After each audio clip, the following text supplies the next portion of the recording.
Stop it! Stop it! Stop it! Stop it! Intense. Nice. Wonderful. The only thing I'm sad about with it is I did make it big enough to cover up our boxes, but you know what? No regrets. What's up, everybody? Welcome back to Voices from the Mausoleum, and welcome to another horror movie franchise live. It's probably pretty clear which one we're talking about, but tonight we're going to be diving into the Halloween franchise, all 13 movies.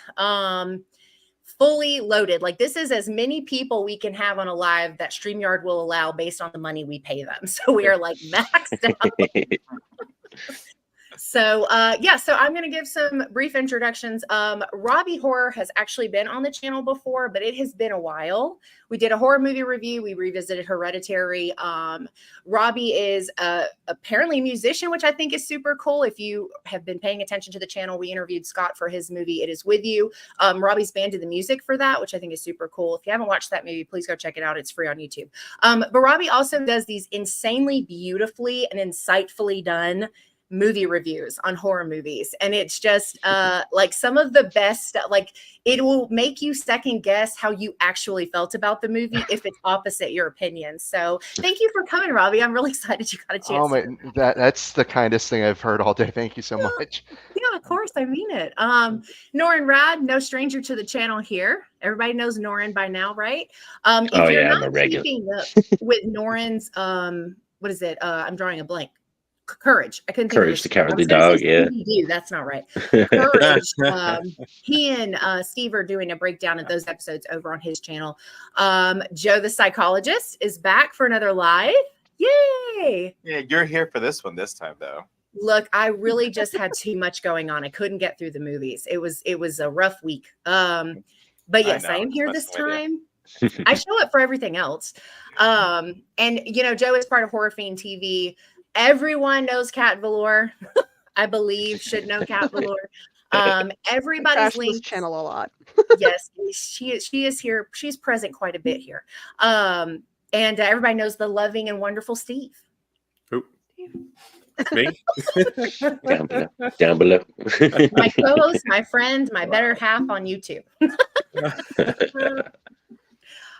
Everybody's links that is here tonight, you can find in the description for this episode. Please, please, please go follow them. Check out their content. Highly, highly, highly advise it. It will be one of the best decisions you've made in your life, other than watching the live tonight. So we're going to do some rankings first. Joe brought this up the other night, and I think it is the smart thing to do. There are 13 movies. So we're going to go from 13 to 1. But we will only kind of briefly talk about them once we get to number 5. Kat's going to do whatever she wants. We've already established that prior to going live. But everyone else, I think, will do it that way. So I guess we'll see. And I'm going to talk about 13 and then 4 through 1 in the countdown. Which is still I sacrificed the top 5 to complain about my 13th slot. It's equivalent to your top 5 numerically, right? So, sure. But speaking of Kat, we should just go ahead. I was just about start to off with our comments. Oh. Yep. No. Followed by Rob said, Rob is going to need a drink for this. Oh, no. I announced this on Twitter. I have one ranking that's different. I flip-flopped 2 movies from when my controversial Halloween takes debuted on Slasher Radio, which was, I think, right before Halloween Ends came out. So there were only 12 movies, and then I added Ends in there and then flip-flopped one of them because my opinion has changed. Nice. Okay. Yeah. I'm ending up going first this time, but I think that my rankings are probably going to upset most people. So, we'll get it out of the way. And then we'll just kind of go, across the top and the bottom. So 13, I wrote them down this time. 13 is Rob Zombie's Halloween 2. Mm-hmm. Angel, don't you give me heartbroken eyes already. I'm at the first one, Kat. I'm at the first one. Okay. 12 is Curse of Michael Myers, which is Halloween 6. 11 is Halloween 2. 10 is H2O. 9 is ends. 8 is 5. 7 is 4. 6 is 2018. My number 5 is Resurrection. Y'all, that was a fun movie. What is happening right now? It was such a silly, dumb movie. Like, I loved it so much. Like, I went into it probably assuming I would have a good time with it anyway, but I thought it was so stupid. It was such a fun, it was such a fun journey. Such a fun journey. And I didn't preface this with the truth, which is that Angel is not a huge Halloween franchise connoisseur. A lot of these movies, so it was 5, 6, Resurrection, and H2O were all first watches for me. I had never seen those before. So, I'm just throwing that out there so you can kind of take my thoughts with a grain of salt, I guess. But no, I love Resurrection. Resurrection was so fun. Like, I love this concept of like new age, like bringing in like the cameras and the reality TV and the faking of the stuff. And it was fun. I thought that one was super fun. Number 4 is the Rob Zombie's Halloween one. I really like that one. I know it's gritty and strange, but I just really liked it. I liked what it added to it. It made it really crazy and darker, I think. And I just really liked it. My number 3 is the first Halloween. Classic. I love it. So before y'all start making faces at me, okay?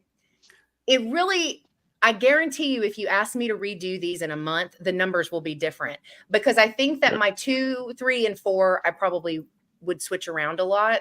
But Halloween 1 is, I think if I had not watched this earlier in life, I don't think I'd even really like it now. But it's so iconic, and it's got the music and the, I don't know, like it works. I really, really like that one. I revisit it every year, literally on Halloween.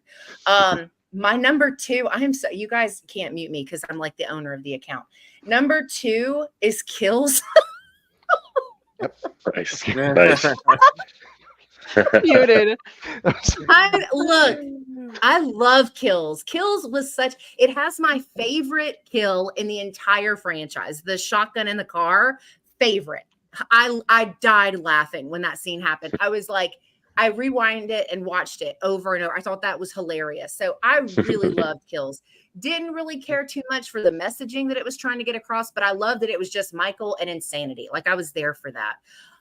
Which, of course, if you know me at all, you knew this was my number 1 for the franchise, which is Season of the Witch. That is my absolute favorite Halloween movie. It's my favorite from the franchise. It's one of my favorites from the season. I watch it every year, multiple times. It's one of my favorite Halloween themed movies of all time. So that was my ranks. I saw the comments scrolling, but I was trying to stay. We're gonna do a quick I can't tell if you're recap of comments. Hi, Tara. To you. Hi.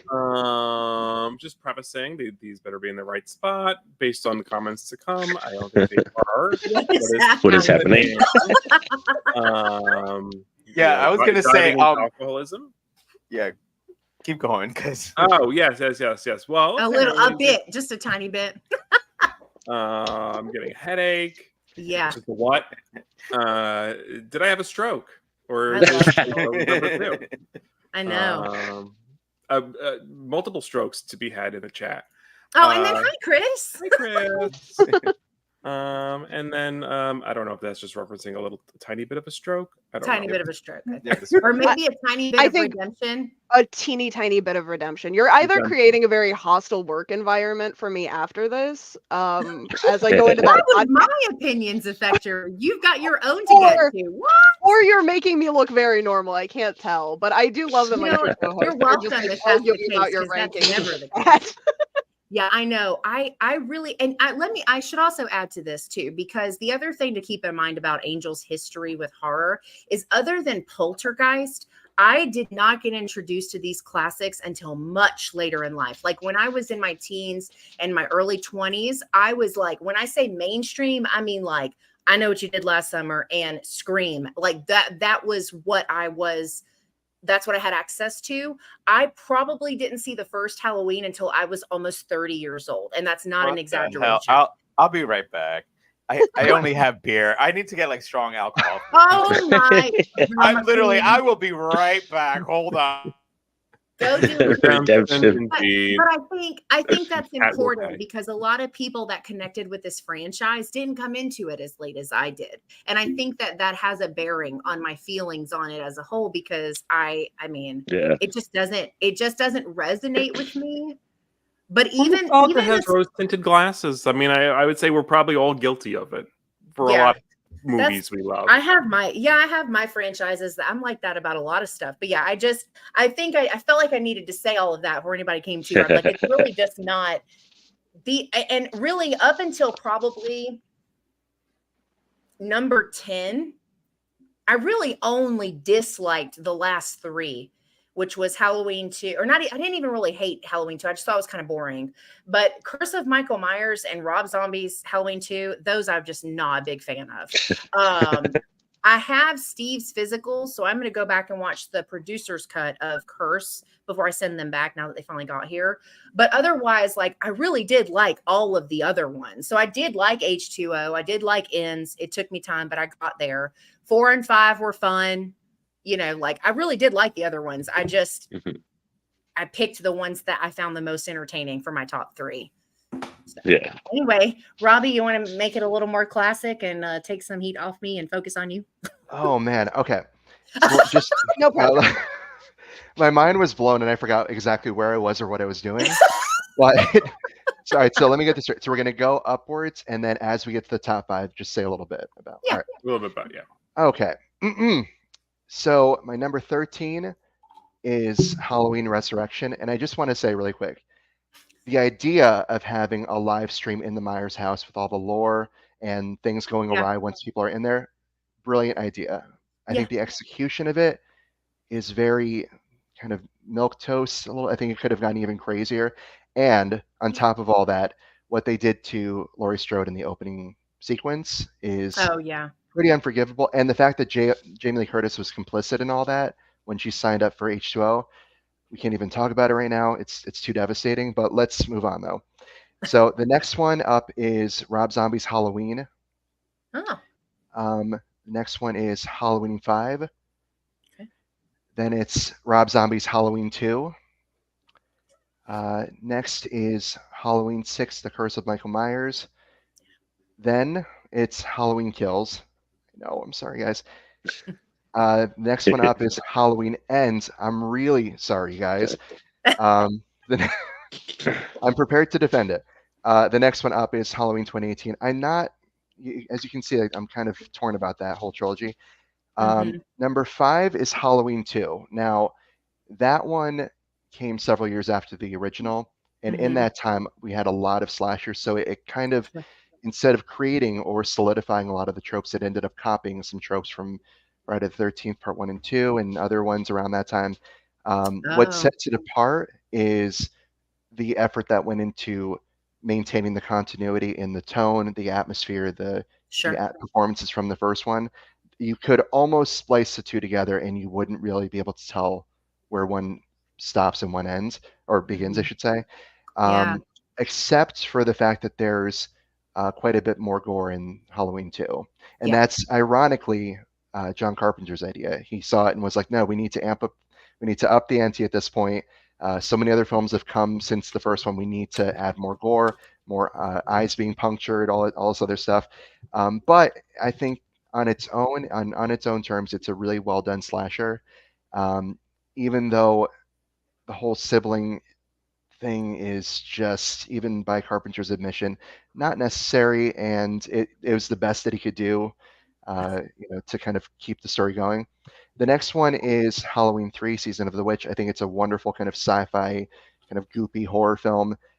Totally, clearly out of bounds with the rest of the series, but on its own terms, if you parse that out on its own, it's a really well done film. Tom Selleck is great. The score is wonderful. That song that you played in the opening is unforgettable, for better or for worse. Then number 3 is Halloween 4, and I think that, for all the craziness that this franchise saw before and since, there's a simplicity to Halloween 4, even with the kind of quasi link that Jamie and Michael share as uncle and niece, but there's the seasonal atmosphere. There's a really beautiful relationship between Jamie and her stepsister. Rachel. Yeah, there's some wonderful suspense sequences, especially the last actor is great. There's just great stuff all throughout. It's a really respectable and well done slasher. And considering that it wasn't supposed to exist, none of these were obviously, but this one was not meant to happen. After 2, it was supposed to kind of be a what's the word, anthology series. Anthology. Yeah, Yeah, we're going to go back to that. Oh, and absolutely. And the fact that they brought it back with a lot of class and heart and crafts to it, I just found that really impressive. Yeah. Number 2 is H2O. I'm torn about all of these, to be clear. Like, there's some things that I like about them, some things I don't. H2O, I love Jamie Lee Curtis's performance. I think it's the best. I think it's her best performance out of all the films. I think that she really captures a version of Laurie 20 years on that's really believable. It's very heart-wrenching in points. It's totally credible. And when she finally finds the gumption to turn the tables on Michael and finally confront him, I think it's really cathartic. There's some great suspense sequences. I remember seeing this in theaters for my birthday when I was 12, and I really enjoyed it. It was right in line in tone with Scream 1 and 2, and there's actually some score from both those films that was recycled into that, which I noticed. And as I've gotten older, I can kind of see, how they were kind of indebted to the Scream films. There's a lot of nods in terms of tone to that series, and it doesn't feel quite a piece with the Halloween franchise. But I was surprised when I saw it on the big screen just a few years ago, and I was surprised how well it held up in being just a really nice, compact kind of thrill ride with a great performance at its center. I don't think it does anything terribly embarrassing, but I think that if H2O's script and central story had the craft and the just the filmmaking behind it that David Gordon Green's series trilogy had, it would have been an all-timer. But unfortunately, they weren't really aiming that high with H2O. They just wanted to make a decent film. The first one is my number one. I just think number one, it's my favorite film. Not saying it's the best film of all time, but it is my favorite. There's something about it. I never get tired of it. Every single Halloween, I have to watch it. And I first saw it when I was probably 12 or 13, loved it immediately. As you get older, you start to see the seams a little bit. That there's some weird ADR there. There was some weird line readings here and there, some odd cuts. But then you remember how much passion went into it for how much, or for how little money, I should say. And quickly they put it together. Oh yeah, the way that they put it together with a shocking amount of, it was just beautifully done. There's something about the marriage between the mundane and the evil, and that you have this kind of middle class Americana backdrop, but just on the edge of each frame, there's an evil that keeps encroaching on these girls and this town. And the way that they do it is so subtle. It's really unlike many, many slashers that came after it, because the whole point isn't the gore. It's all about the suspense, the atmosphere, the vibe.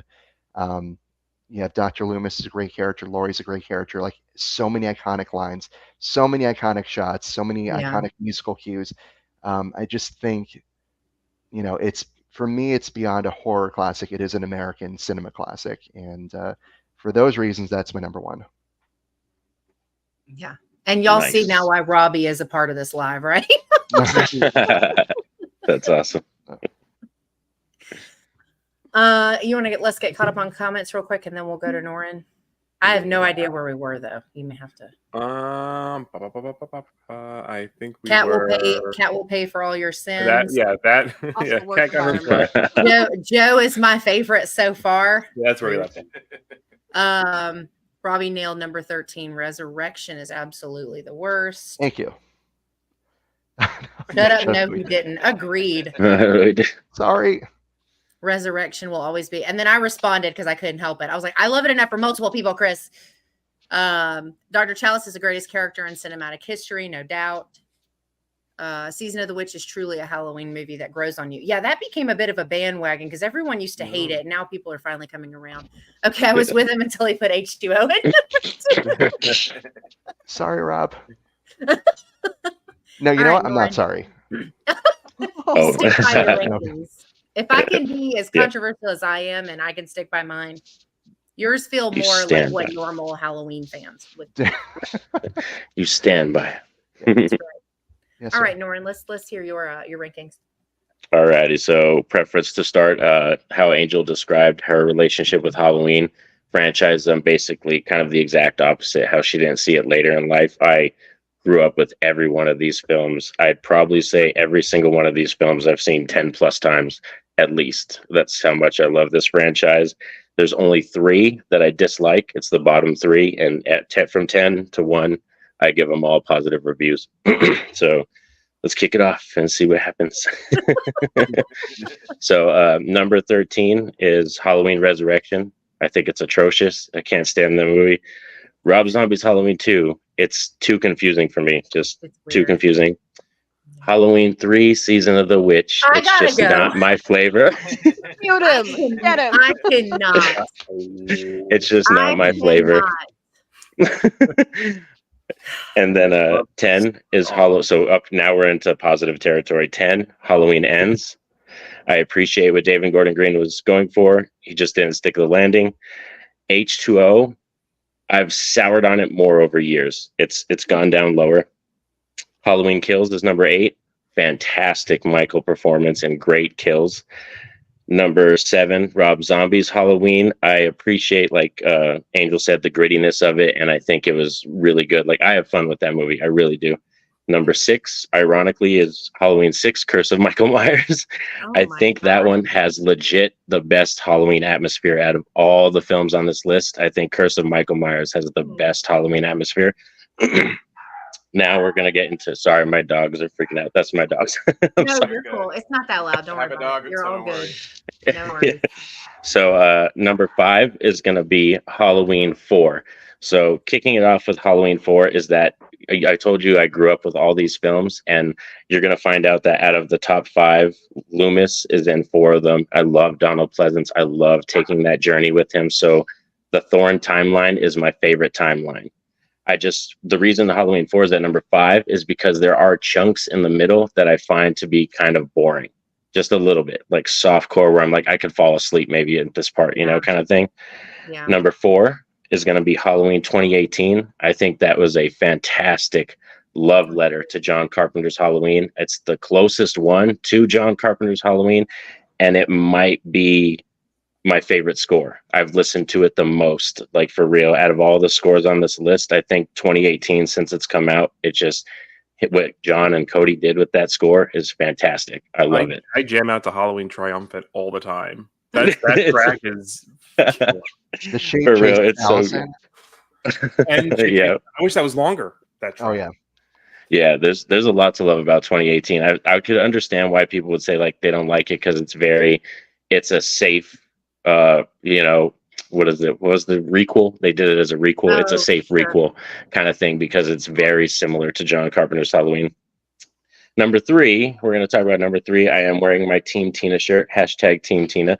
Halloween 5 is my number 3. I absolutely love this film.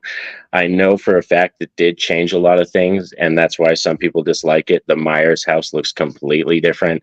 The Michael Myers mask is completely different. They added the thorn tattoo thing, and they kind of just did that and didn't answer any questions. Like, they brought up all these questions, but didn't answer them. Yeah. But I absolutely love Halloween 5. It's like I have a soft spot for it. It's got awesome giallo vibes. The kills are amazing. The characters are some of my favorite. I don't mind Rachel dying in the beginning because it is called Revenge of Michael Myers. He has to get revenge at some point, so somebody had to die, and Rachel was from the other one. So I love Halloween 5. Number 2, the runner-up to the top dog is going to be Halloween 2. This was the first ever horror VHS that I owned. So I ran this thing into the ground. I just rewatched it over and over and over. And Rick Rosenthal's Halloween 2, I think, has probably my 3rd favorite score. I love the Dick Warlock performance by Michael Myers as Michael Myers. So good. Probably, I would say, the scariest version. Like, if I think of Michael Myers in a fearing way, I'm most scared of probably the Halloween 2 version. Just the way that Dick performs it. It was fantastic. And then number 1 is John Carpenter's Halloween. And the best way to describe this for me, I always tell people, is it's like that perfect homemade meal that your mom makes for you or your grandmother. You know, they only know how to make it. You love going home for the holidays or the time, and you're going to get that meal. That's what John Carpenter's Halloween is. You know, it has flaws. There could be some things that might be wrong with it, or it has something that like this, but it's just every time I watch it, I get the feels. I love the characters, even though there's not that great of acting. It's just very simple. And the score is really fantastic and iconic slasher. So John Carpenter's Halloween sitting at the number 1 spot. Yeah. Right, man. So, thoughts? I like his list. I have to cannot give you. believe Oh, sorry. Go for it. the I knew you were bottom- going to be upset about the Season of the Witch thing. Every time I rewatch There's that film, opinions, Norin, and then there's just inaccuracies. Okay, cannot. it's just I was telling my wife this. Every time I watch that one, I sour on it a little bit more. So I was like, I told her, I was like, I think I'm gonna stop watching it because I'm sitting at this point where I like maybe might like it, but not right now. Every time I watch it, I just love it more and more. Like it's that's why I chose that clip, because it's my favorite. Yeah, like it's oh god, Tom Atkins. that probably so is good. Tom Atkins' Garbage most for me in iconic that clip movie, for but real. it's so fun. Yeah. Let's see. Nora, no, this was about Season of the Witch. I'm pretty The sure. Season of the Witch. I know. Yeah, and I said you were banned after this. Yeah, you got Obviously fired it's mid-show. Oh no. It's not true. We don't do things like Get that. the here, ban. guys. And then Rob Humphrey said, wait, how did Halloween 5 make it all the way to the top 3 for anyone? I'm still trying to figure out how 6 got so high. Season of the Witch belongs at the bottom right above Ends. Oh, This is what I have to deal with all the time on my That's radio. harsh. Yeah, see, like, and Whoa, that's some fighting words. Without Season of the Witch, how would people know that Michael Myers is a robot? yeah, yes. Sorry. Connivingly is what I was going to say. That's not what that word said. And But I do have to say though, I have a lot of I have some issues with Halloween 5, and some of them you actually laid out in your review. Tina is not one of them. No, I And liked her. I think that No, I for a liked her. slasher character, she's pretty three-dimensional. She's believable. She's frustrating at times, but you know, I believed her actions, and I felt believed real. her Yeah. her Oh, yeah. interactions with Jamie. Mhm. I think I people think are more Wendy- pissed that and Wendy Kaplan, she acted it really well. I think that Yeah. people are more pissed that it's like the movie traded Rachel for Tina. I think that's what fans might be more upset about than the actual character and the performance, because I Oh. think both are they're well done for me at least. She feels really lived in, which I don't think is always something that happens in slasher movies. Like, you can get enough of a character that you care about them, or they might have like an arc that you like, but characters that feel lived in, I feel like in slashers are quite difficult to just nail.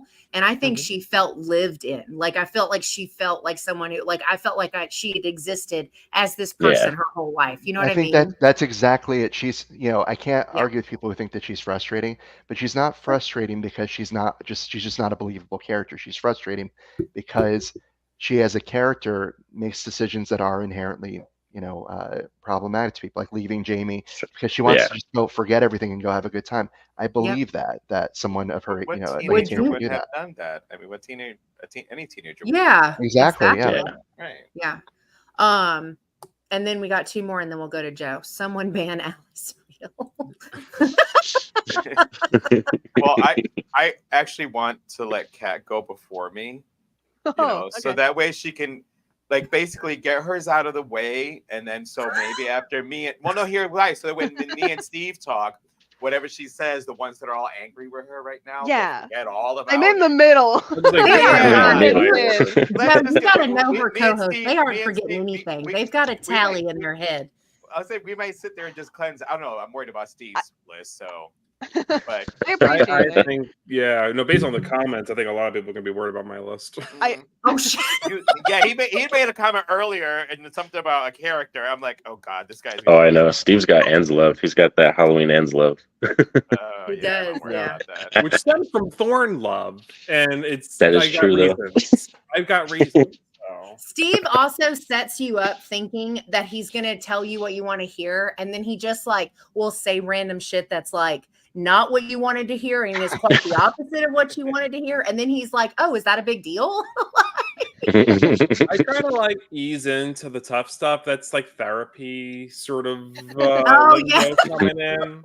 Just rip a Band-Aid off. Yeah, it's like, oh, look over here. You distract him, and then you slap him. Feel comfortable, and then I give you the tough news. I'm like, you got to change your life, kind of this stuff. You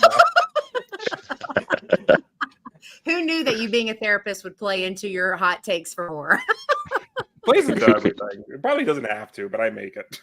I have a good feeling about Joe. He looks like a guy who knows what's up. It's because you kept the swoop when you got your haircut. Oh no, I would just skip Cat altogether. I've heard this nonsense before. Joe is my pick for sure. I just want to point out, all down. Rob and I have really similar rankings. He's mad at me for one pick. I would not be at all surprised to find out if Rob Humphrey and I had the closest rankings. All right.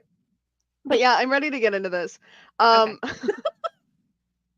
My number 13 is Curse of Michael Myers. And I feel very strongly about this. I actually want to use this opportunity to call out Rob Clark from Creepy and Geeky, because when I was on his show talking to him about Halloween, and he convinced me that the longer version was better. And I was like, it's on me. It's for watching it. The wrong one all these years. And I went back and I watched it, and it still sucks. I was so mad. I was like, God damn it. And then I had Steve and Steve's like, oh, watch the producer. I got so mad. I was about halfway through. It's like, God damn it. I'm gonna be so mad. But yeah, now I've aired my private grievance on the live stream. Nice. It was worth giving up talking about my fifth spot for. But yeah, I don't like that one. I'm sorry, Norin, but that is my least favorite timeline. That's fine. I don't love that one. I wasn't even. I wasn't even sure Halloween had a timeline. It's because of Curse, because I was on board. And then it wasn't.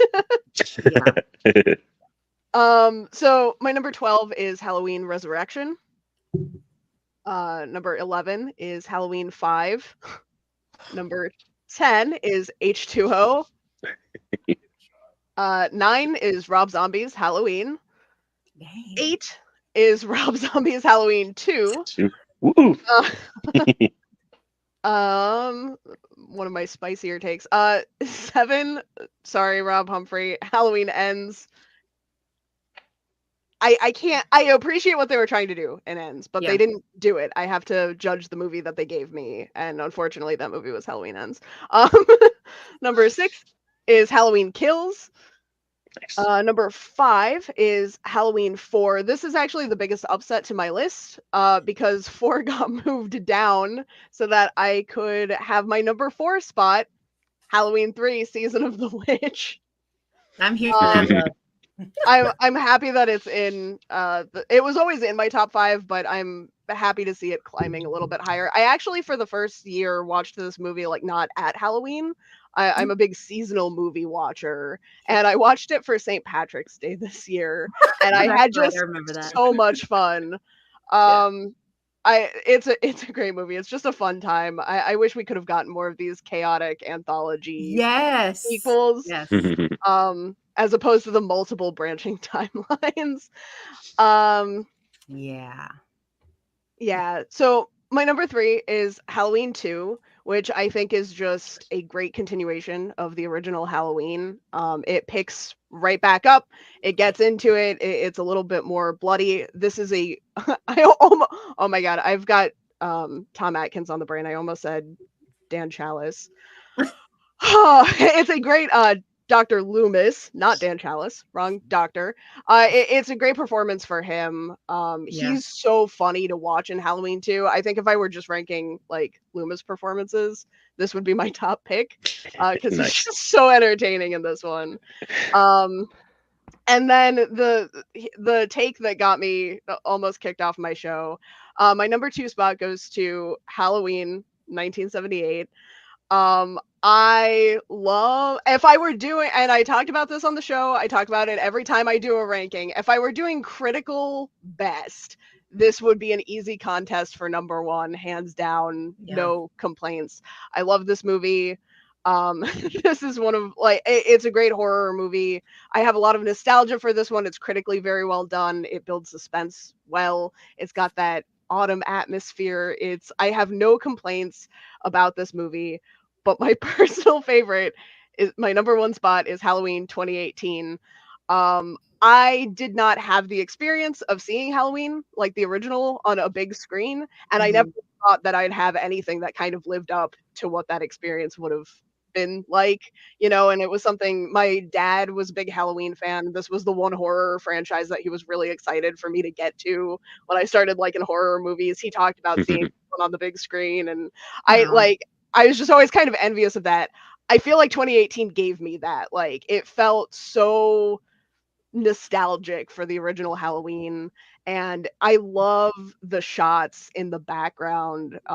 Like, there's a lot of gore that's just like in the back of a shot, and a lot of horror movies try to do that. I think 2018 does it really well.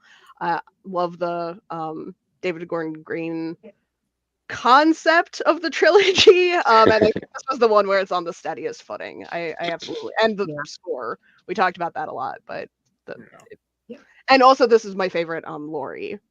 Laurie Strode is the best in this movie for me. I actually think I agree with that. Yeah, I feel the same way. Oh boy, here we go. Yes, always call out other Rob when you have a chance. Resurrection at 12. Damn it, Kat. Halloween is good. Damn it. Season of the Witch moved up. Damn it, Kat. Halloween 4 is awesome with the exception of the mask. The mask is very rough. It should be number one. I agree with that. She's about to do it. Celebration face or party face. She did it again for the third time. Why haven't you gotten better at this, Kat? She doesn't even feel bad anymore. I don't even feel bad. And I skipped one. Sorry. Halloween. I said Halloween Ends was an abomination. Yes, I think I'm assuming that's JR on Horror Fiend. I'm gonna say that's JR. I'm assuming it's JR. Yeah. Halloween Ends is an wait till my ranking, Jack. That's what that's what I said. Yeah. Gordon over Carpenter the Earth days. I did not look. Ends took me time. And the two people that I talked to about Ends that really had me rethinking it was Robbie and Steve, because I genuinely was like, F that movie. I really just was like bottom of the barrel. And then the more that I talked to other people, I started thinking about it and I revisited it. And I did come out of it feeling a little bit different the second time around, which you'd think I would love it considering all the nods to Season of the Witch. But, it was just harder. It was harder for me to get there. But it did grow on me quite a bit after talking to other people and revisiting it. I love the idea of Ends. Like, it's very good on paper. I can't quite get there with that one. I do like it more now, though, than I did out of the theater. Choice of casting. Yeah. All right, Joe. Oh, are you gearing up? Getting ready. Now, I will say, so I obviously, since I started doing this poster has been behind me. No matter how many times my background gets changed, it's always in a spot where you're going to be able to see it. Yeah. There's only one of these movies that I did not see in the movie theater. For a while, it was two of them. But when, for the 45th anniversary of Halloween, a friend got me tickets to go see it in the movie theater. So I finally got the pleasure of seeing that on the big screen. So Halloween 2 is the only one out of all of these that I did not see in a movie theater. Oh, wow. That's impressive. Yeah, I love these movies. I mean, come October 1st, the first movie that gets put on is Halloween. And come October 31st, the last movie I watch is Halloween. Yeah. I mean, that is just tradition. The trick-or-treaters, I get yelled at by my husband all the time to take the speakers away from the window. I feel that I've got great surround sound. So if I've got the movie on, I just put the speakers out by the window so the kids hear I have to mute it during like the sex part. That's the only part I will agree to mute it. That's the only part that I will agree to mute it. Other than that, I don't care if some little kids are walking up to the door and hearing Halloween. I mean, you're going to have to eventually see it and hear it anyways. So with that, I do also want to say that I used to be on the bandwagon of disliking the season of The Witch, and Rick, my other brother from Horror Fiend TV, I even told him this last year, I've grown an appreciation for that one. Once I understood what the whole reasoning was, because again, for a while I hated it. So it would have been number 12. It's not. But my 13 is Halloween Ends. I'm not even gonna say why. It's just that I didn't expect you to say that after that whole intro to this. Yeah, well, because no, that one is like I'm not a fan of it at all. I watch all them all the time over and over because I am a person that, I watch especially in order. My number 12 is The Curse of Michael Myers. Yes, it did have God, his name just already blew. Paul Rudd. Yes, it had Paul Rudd. Oh God, I can't wait to talk about that a little bit more in detail. Go ahead. Oh God. It did have Paul Rudd, but other than that, I just kind of wasn't a fan of the way it went. And sorry, my numbers got thrown off when I put it in order. So, number 11 is Halloween Resurrection. I'm the only one that liked that one. Is actually no. See that I'm in agreement with you. That is a fun one. It's fun. It's a total fun one, and I love Katie Sackhoff. I mean, she's amazing. Yep. But Tyra Banks and Busta Rhymes, that kind of just. Anyways, that was my favorite part. Wait, what number were we at? Sorry. I think you're at 10 now. You're at number 10, I think. So 10 is Halloween Kills. If I don't ever have to hear again, Evil Dies Tonight, I'll be okay. Oh. Evil Dies Tonight. Oh, Evil God. Dies Tonight. So bad. Yeah, I forgot about that line. Oh my God. Yeah, that's literally. I don't know. It's literally what into my brain. I still love that one, but yeah, that was rough. That was bad. I think if we can edit the Evil Dies Tonight out of that movie, we might get a better movie. Yeah. So number 9 is Rob Zombie's Halloween 2. Number 8 is Halloween 5. Number 7 is Halloween 3, Season of the Witch. Number 6 is Halloween H2O. And Robbie, what I will say, the tragic part of that one was Josh Hartnett's haircut. And he literally walks by a barbershop. I want to say it's right there. It's right there. We're like so somebody close. could have said, "Hey, turn right back around. Let's go get you a haircut. Let's fix this." I know your mom just yelled at you, but you need to just help yourself right now. Maybe if you fix your hair, Mom might not be so mad. Like, Mom, I left so I can go fix this, haircut that I got. He always had a weird haircut. It was the same way in Faculty. In Faculty wasn't as bad as it was in H2O, though. Really? You didn't think? Ooh. Yeah, I didn't. But and then all right. So 5 is Halloween 4, The Return of Michael Myers. The Jamie character, I loved her. I didn't like how much I did like Tina, but I didn't like what they did with her character in 5. Okay. But the introduction of her character, introducing more of the family, even though once we all had to scrape this out of our brains once 2018 came out. Yeah, still it was different. It's another one. Halloween Horror Nights had done this movie as one of their houses. Out of all the houses that year, it was the best of their horror houses. It was fucking awesome, and it felt like you were there. So I freaking loved it. Number 4 is Halloween 2. Again, it's Halloween 2 the next day. And even though it was a couple of years, it's still, they considering we're all supposed to believe it's the next day. It kind of, Jamie did look a little older, but they still did it right enough where it felt like you are watching the continuation of the next day, basically. So number 3 is Halloween 2018. Because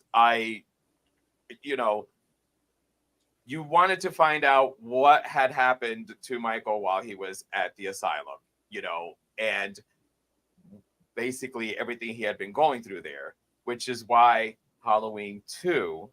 I'm sorry, Halloween Rob Zombies is my number 2, because you got to see, studying psychology and seeing Loomis and Michael's interaction, and basically seeing. Now, granted, yes, Halloween 1, they lived in a more cookie cutter home, whereas Rob Zombies gave it more that gritty, and I was kind of okay with that. But I was totally okay with it.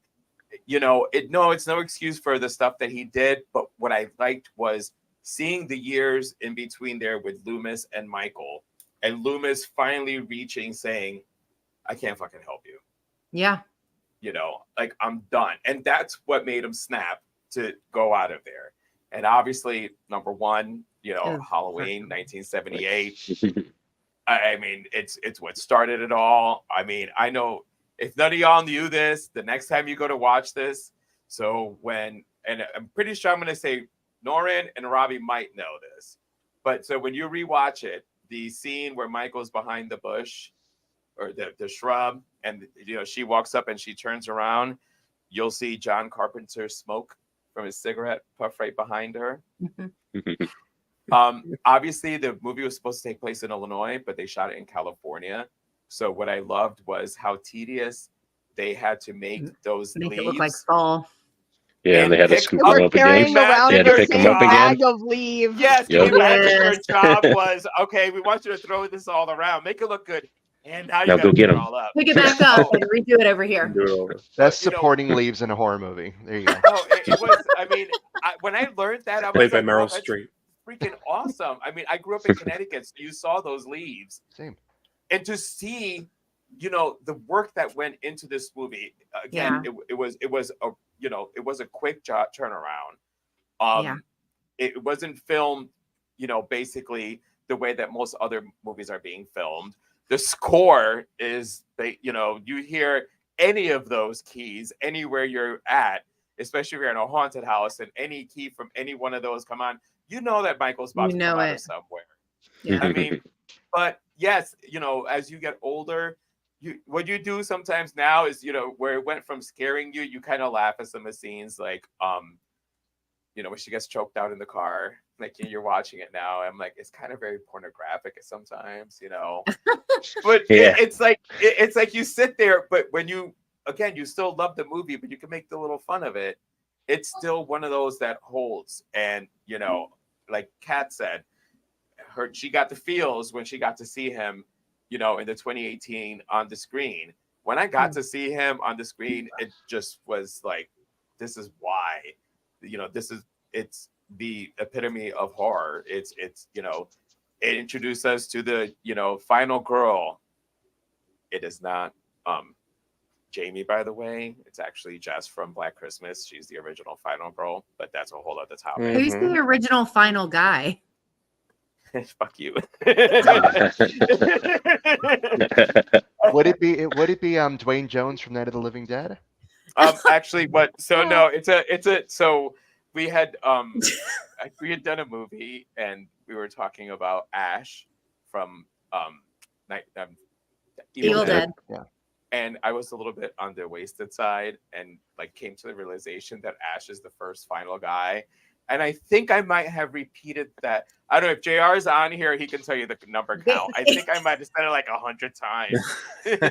I repeated it a little bit over and over. But anyway, for Halloween, getting back to Halloween, fight me, Angel. Getting back to Halloween, it's what a lot of slashers imitate. It is what the standard is. It's what the standard of the final girl, the friends, all the tropes, cabin in the woods. They sat there and called out every single trope. You had them. Yep. It's basically, this is the movie that everybody follows. And this is why it's beloved. It's I'm sorry that you were 30 when you got to watch it. You were not raised right. And it's too difficult to go back in time when you're watching stuff like this as a first watch. It's too difficult to get those things. My mom would play this for me when I was a kid. So I saw this when I was young, when it first, years ago, my mom would play this. Yeah, I remember I was still sneaking Nightmare on Elm Street movies, and my dad was like, "Sit down, you're watching Halloween."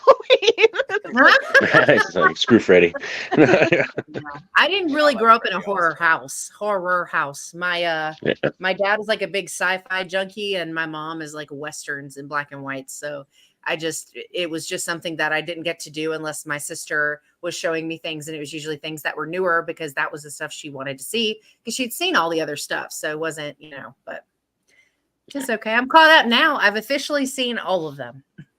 Well, and one last before you go, the other part is that I feel that how 1978, Zombie, and 2018, when you put them all together, almost give you one full movie as with far concepts as and stuff. Yeah, what Michael went through while he was in there, like the relationship, like all three of those. And when I had Adam and my friend watch it, I'm like, you guys haven't watched Zombie. I'm like, I'm gonna tell, because they're not fans of the gore. I'm like, I'm gonna tell you that it's really gory. You guys gonna sit there.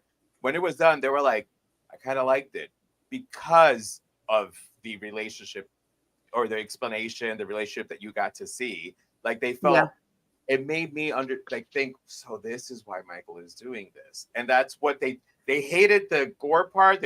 But they kind of did like the storyline itself, but then I reminded them that that's not where Michael came from originally. This is zombies, so he didn't come from, an abusive home with a stripper mom. Not that there's anything wrong with strippers. Right. Yeah.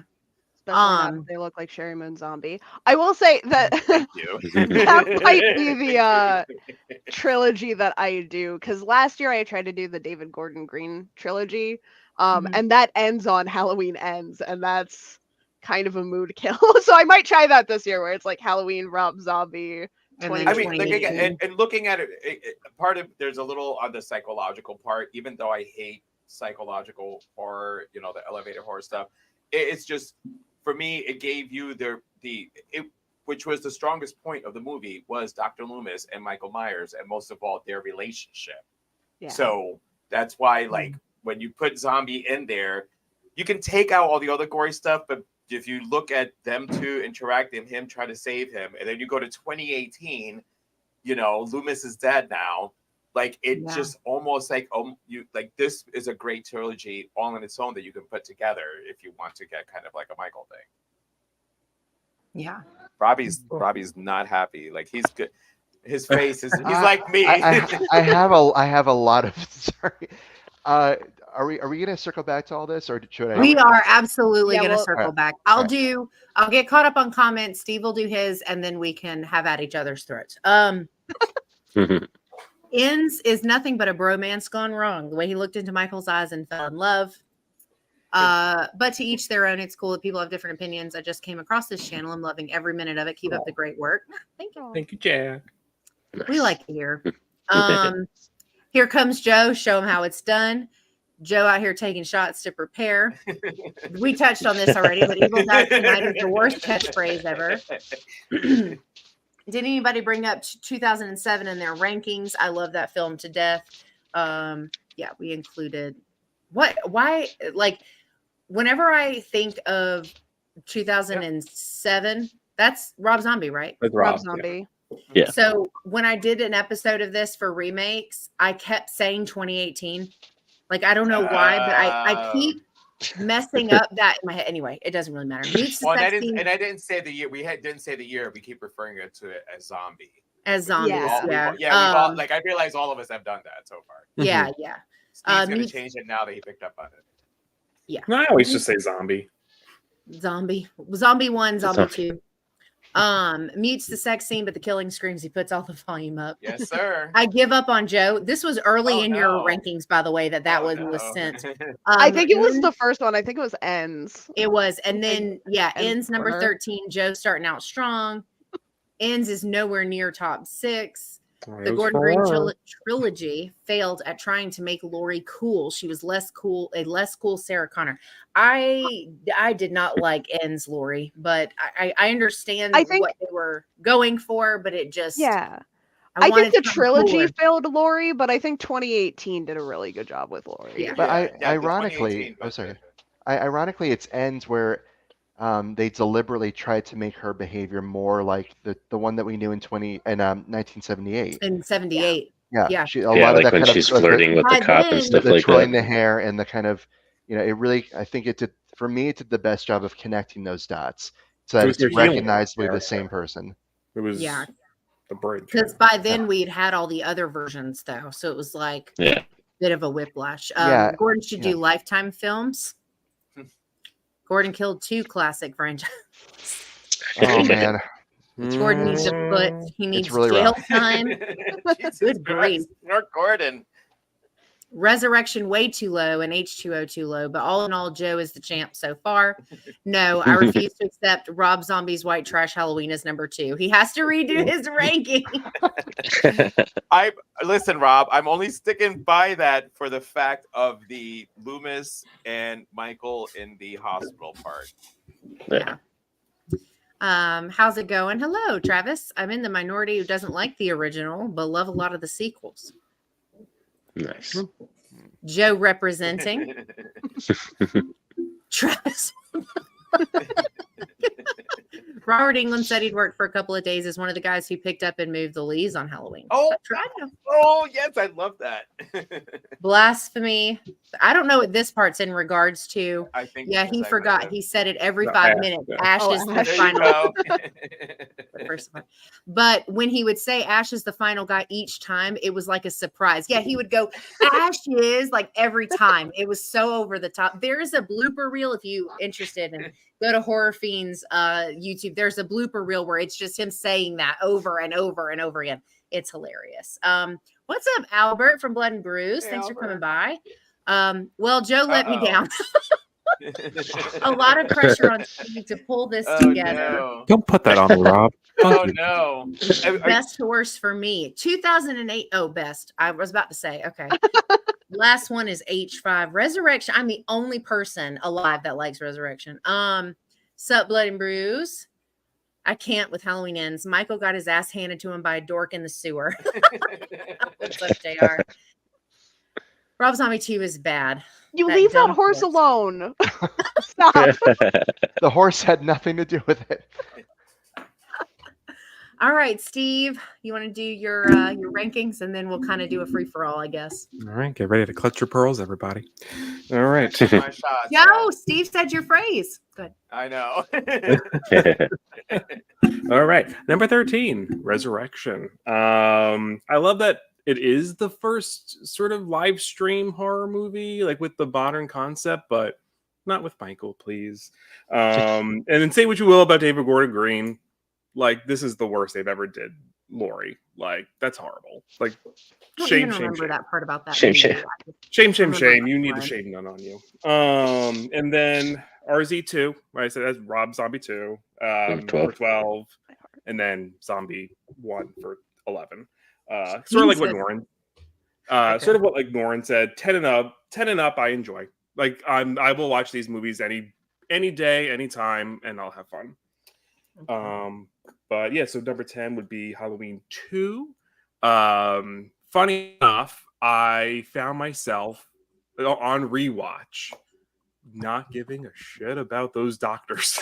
I was like, y'all are taking too much time with these idiots and scrubs. Not enough Laurie. I don't care. The sibling thing was silly.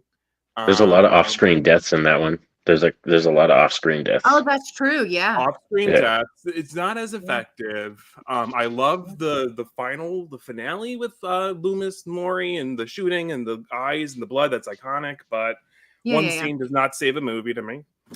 For 9, it's H2O. After seeing 2018, I found that arc kind of hollow in the 90s. They could have done so much more. I think it was sort of trying to catch up to Scream, and I Know What You Did Last Summer, and really should have tried to be its own thing. And you're the OG. Be the OG. Don't be the other things that are trying to homage you. Number 8 is 5. I put that above a lot of those other ones. I love the psychic connection story. I do love Tina. I think I don't know. I thought it picked up from 4 pretty well. But it's still not one of my favorites. I think they sort of dropped where they could have went with Jamie, and I love the way they ended Jamie in 4. 7 would be Kills. That's just fun. That's like a slasher movie on crack. It's a fun damn movie. We get a gay couple, for fuck's sake. Like, yes.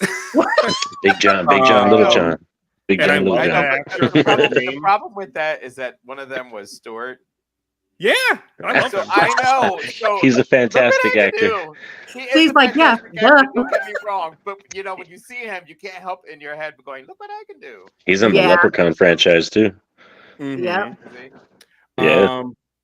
But yeah, but I will say, and I know The Evil Dies Tonight is very funny. I love camp. I don't care about that. I will defend the Gordon Green. I hate what he did with The Exorcist, but I love the idea of where they took how people would react to real evil. Yeah. Real evil. We've seen it. Not going into politics, but we've seen it today.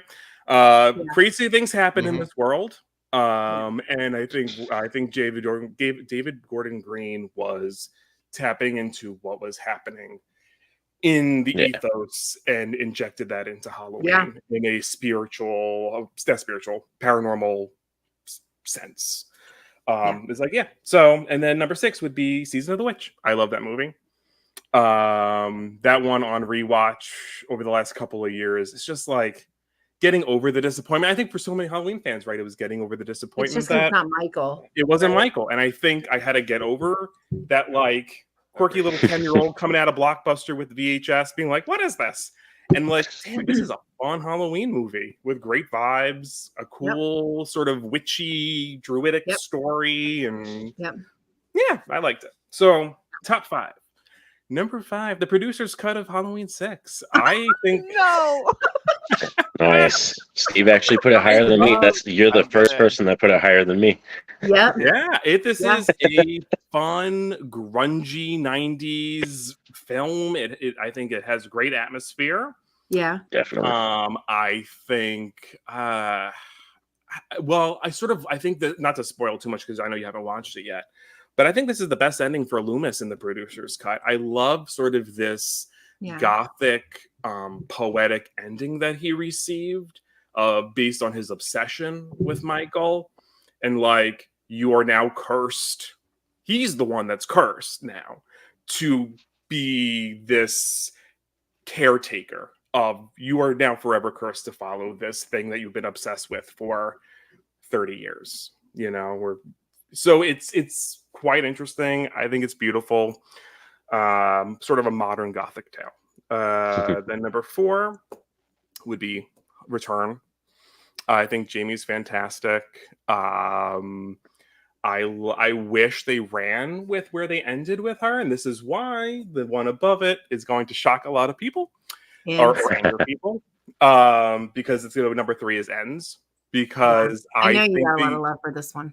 Because they redeemed the Thorn trilogy in a way of like, not that I don't love the Thorn trilogy, is they fully realized it as like the embodiment of evil. You took what John Carpenter had envisioned of the shape and how people would respond to evil. You just have this random ass 9-year-old kid in the 60s killing his sister, what that's all about. And then, that's why also I don't love the zombie ones too, because it's like that goes so far away from John Carpenter, because I don't want it to be about, all right, this kid is abused, now he's gonna go kill people. 100%. You don't have to do that. This is about evil that walks the earth, and that's a cool story in and of itself. Yeah. But again, with Ends being number 3, it's like, you got to fully realize it. The transfer of power from Michael to Corey. So again, granted, Corey's a teenager, but then you're kind of running with like this scapegoat. What do people respond to in evil? They're going to point fingers. This is like Twilight Zone, Monsters on Maple Street 101 kind of storytelling. We see that mirrored with Laurie. So you sort of see like evil and good and people on either side getting the finger pointing, the scapegoating. And then sort of her reclaiming and her healing at the end. I love that, like the flirting with the cop, and I adore that. 2018 is number 2. I think it is the best sequel. It's a great double feature with the OG. I love going to generational trauma. And I think that's the thing, is I didn't want to see the mental health story put on Michael. I want to see the mental health story put on the survivors. And I think this is where 2018 does it best. And then how it affects Judy Greer's character, and then how it affects the granddaughter. It was very interesting because you have this trickle down effect of like, you know, Lori is planning, go, you know, clear agoraphobia. Judy Greer just wants to compartmentalize, completely ignore it, hide from it. And then the granddaughter, like, sort of the culmination of the two, who just wants to heal and move on. And then you sort of see this triad of that.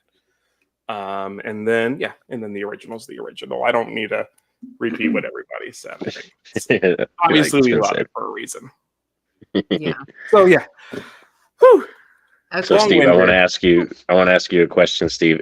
Would you like Halloween Ends better if Corey killed Michael and they didn't even have to do the battle at the end and it was just Corey and Lori?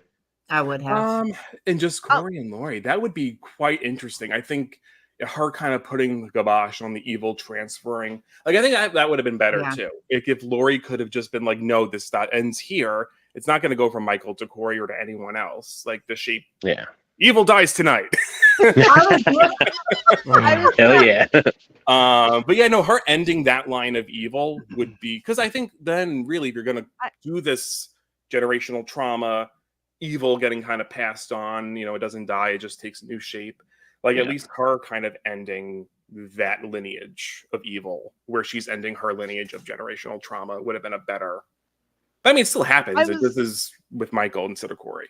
It's just a little bit muddled. I was going to ask you like a very, very similar question as our like on panel ends defender, because I love the concept. I loved all of the stuff that you said about it, but did you feel frustrated wanting to see that story and resonating with that story of the shape being this sort of, you know, continuing evil force in the world, and it's set up for so long as Corey, only to see Corey taken out by ultimate evil that we've seen for 12 other movies, Michael Myers. Yeah. Like, it's interesting, right? Because I guess it's towards like how you want to read Michael, right? As someone who doesn't want to let go of power. And and doesn't want to give up the throne. Again, sounding a little familiar. I think there's this kind of tug and pull, right? Of like Michael's like he gets this taste, right? He's back in the house with Lori, right? And it's like, oh, I don't have to. This doesn't have to happen the way it's happening. No, I'm taking it back, and we're gonna do this one more time. And I kind of like. It gives, for honestly, that's the most human we've seen Michael outside of the Rob Zombie remake since the original movie. Okay. Yes, Steve. That I think gives him to motivate. You touched on why I think Ends is the most interesting of the three. You know, I think I have issues with the other two of Gordon Green's for sure, but I think Ends is the most interesting for that exact reason. It goes back to Carpenter's original vision. What we consider as Michael Myers is the shape because of this amorphous, implaceable evil that for some reason was inexplicably placed onto him when he was a child. And so to kind of look at that as its own other character was interesting. And I understand people are frustrated. I think where they fumbled was they should have introduced Corey much earlier in the trilogy so that we have some sort of that's true too. Just some sort of allegiance with him so that when he, you know, when that opening sequence happens, when he starts to become infected with this evil, when all these things start to happen, we actually have some sort of an emotional anchor with him rather than just being like, yeah, like why are we focusing on this guy, not Lori?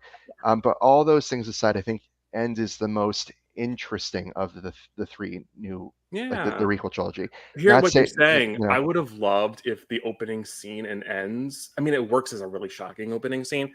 Yeah. If that actually happened during the chaos of kills and everyone thought Michael killed the kid. Yeah. And like it became this weird thing, and from kills to ends was when Corey was being ostracized. I thought that's where they were going with it. I thought this was happening while, you know, chaos was starting to catch on in kills. With kills, oh my God, My thing about that one making is that face. I'm sorry, you guys. I'm sorry. My thing about Kills is if you turn the dialogue off, the score, better. the art direction, the cinematography, the cast, the ensemble cast they had, epic. It's when you start looking at the logic of the characters, that's when I'm starting to be like, oh, dude, because David Gordon Green, he cut his teeth on like really, wonderful, dark, independent human dramas, and I was kind of surprised in that one that he just had people, not just him, but like the other screenwriters, had them just doing really things that I just didn't understand, like the gay couple, for instance. I love that idea of having like a fabulous couple kind of doing up the Myers house and enjoying every second of it. But then, wait, hold on though. Yeah. No smart gay, especially horror fan, would have moved into the Michael Myers house. That is true. But we can already cut off that. That's a quick flaw. Yeah. They'd be like, we'll trick or treat there, but we're not going to live there. We're not going to live there. I know very stupid gays. We'll go visit. Yeah, we're not going to try to change it around. No, it's the Michael Myers house. Like seriously, like but anyway, go ahead with your point. No, totally fair. But I mean, just as an example of the logic in Halloween Kills, there's so many other things I can really go into. But like, one of them, they're fully aware that there's someone in the house.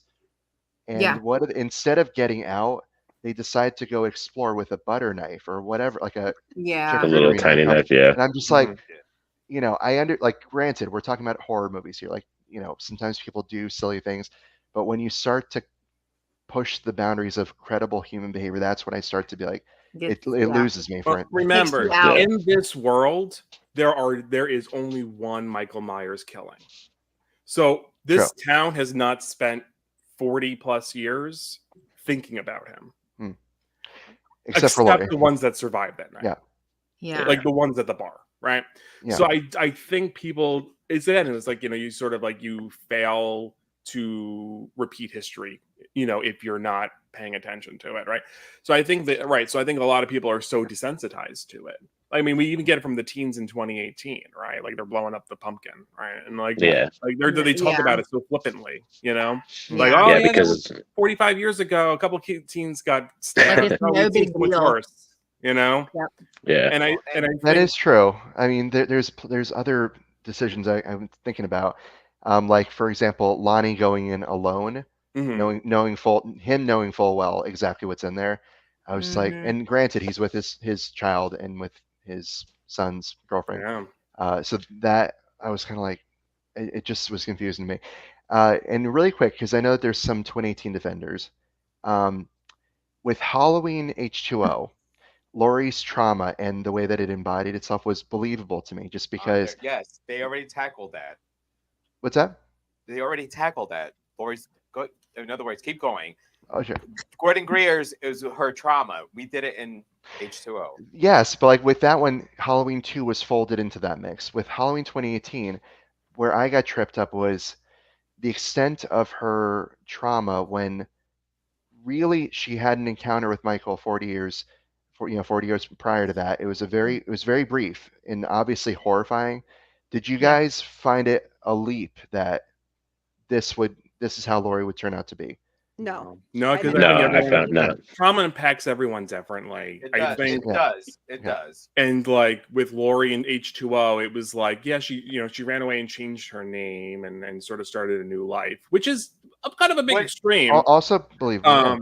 Believable. Yeah. When you leave especially a relationship, a abusive relationship, you change your name, you disappear, you create a whole new life. So like H2O she left this. It wasn't abusive, but it was basically a brother who was trying to kill her, change her name to be able to disappear. So that's it's where what Robbie's saying. What I liked about H2O is how her character dealt with the trauma that she suffered from the first one. But I like that she, rather than running from it, built the trap. I mean, she was messed up in both and messed up her kids in either timeline. Listen, when Judy Greer turned around because she was annoying me the whole entire time, I can't do this. And she said, and then she turned around with the gun. That was good. That was good. one of the best parts of the movie, to be honest. With you. Oh, yeah. Literally, I thought Judy Greer was especially really good again. when it builds up to that, when you re-see it a bunch of times. Yeah. The first time around, she was so frustrating, and when she did that, I'm like, yes, your mom raised you right. Let me before we keep going, I'm like super behind on comments. Let me get caught up really, really quick, and then we'll jump back in. The horse is terrible, but overall, still a good movie. It's symbolism. Nice to I love horse. Resurrection Angel. Let them be wrong all they want. Thanks. I agree with that statement. I think we're like the two people in the whole world. Hi, Rob and Mikey. Strong start for Steve. I'm liking this. Blaze says, "Hey, Kat." Hey, Blaze. Oh no, what is he saying? It went from strong start to oh no, what is he saying? Blaze, you made it. Yep. It's probably where I Season got of to the Halloween Witch. 2. Yeah, I bet it was. Season of the Witch needs to be higher. That's always the case. Boo, too low. Yes, Steve gets it. Not sure what that's in reference to. I choked when he said it. Sorry. That's Joe. For anyone who doesn't know, that's who that is. Joe is my part of real our name. panel tonight. know. That is my real name. Well, No Joe's my one- nickname. Sorry. No one got it 100% correct. Here's my ranking of rankings, top to bottom. Steve, Robbie, Norman, Joe, Cat, and Angel. I don't understand. Nice. Rob, you and I have the closest rankings. Rob Octavia Humphrey, I'm Still at the calling you out. bottom. Listen, bravo for Octavia Spencer appearing in a fucking. She's an Oscar-winning actress. I love her. Scott Everything. did. Thank you. She did. Well, and she was great on Mom also. But when Oh, I that saw was her a on good there, one. when I saw her on here, I was like, yes, I love that she fucking did this. Yeah, great. It was Yeah. The ending fight between Lori and Michael and ends is like a fight between two elderly at a Pretty nursing much. home battling over the Pretty last much. chocolate chip cookie. It was pathetic. Whew, thank goodness Steve had OG as number one. That was a fight. I thought they were playing around and she accidentally stabbed him. Oh my Exactly. God. It was like, oh shit, I stabbed him. Let me finish off so I can blame the little stalker trying to mess with my granddaughter. God, they got into paragraphs, y'all. Judy Greer and Andy both stunk in their performances. About 70% of their performances were both spent on them bitching out Lori and smearing her name. We need to all stop pretending that we don't spend every Halloween night taking in the talent show at the local. And that one drunk guy that ruins the night that becomes the leader. Like I would have triple dog dared him to go after Michael so I can keep drinking. I can't say I love the final fight and ends, but the image of her like tying him down and just slowly cutting. Yeah. his I is agree with that. No, I great. agree. That was because it was. I'm making sure you're dead this time. Yeah. Like when I'm leaving here, I am making sure that you're dead. So here's my thing. And like I think sometimes when you watch some movies, it sometimes is the casting. I was not a fan of the person who played Corey. I think if somebody else, right, was it? Yeah, he's cute. I get it. It's not just that he's he cute. looked exactly like my ex-boyfriend, and I was See, so and- uncomfortable. Yeah, so see, and he looks like anyways. But the thing is, I know, and truthfully, it's I just wasn't a fan of his character's casting. I couldn't, like, literally anytime he popped up on the screen, I wanted to look away. And he is cute, so I'm not even saying that. But I don't know if I think of and sometimes, you know, I'm pretty sure we've all seen movies where we're like, oh, if somebody else would have been casted, like. You like the movie, but a character, the person who got cast, you just didn't like. And the one thing I just didn't like was him. And it's not the character, it's the actor. I think the only reason I felt a disconnect from him is like what Robbie and I think Steve said. If he had been introduced in the movie prior to that, I don't think that the actor would have been as hard to adjust to, because to me, it was like, it was totally random. Like it I don't know where. It literally, and then the connection, like they what was this like little like Romeo and Juliet kind of story, and like it all happened at such an unrealistic pace. Yeah, and so that made it harder, I think, at least in my opinion. And I think it's 5 years later, also though. Huh? It's 5 years later from Halloween Kills. From Kills, yeah. Yeah. Yeah, Well, no, I know. I do But agree, still just like His Like, introduction because- to the story and everything, like, and his connection to Allison, it was like boom, boom, boom, boom, boom. It was almost too perfect. So it just took me longer to get used to the idea because it was like a bit of a culture shock. I get really frustrated, and I talked about how I would have liked to maybe see, like, because we spend so much time introducing Corey in Halloween Ends, and I talked about how that frustrated me in regards to Michael, like, at the end, where it's like Michael comes back. I do think the other solution, one solution would have been to let Corey and Laurie show down as he's the new face of evil. The other solution would have been to introduce Corey earlier so that we wouldn't have had to spend so much time making him a character before he's corrupted in Halloween Ends, because it felt like Corey the film, and like not what I was there for. I was and that's literally why it was on my bottom, is for that, is because of the Corey character. I liked all the other storyline stuff, but it was the Corey character. I didn't like the actor.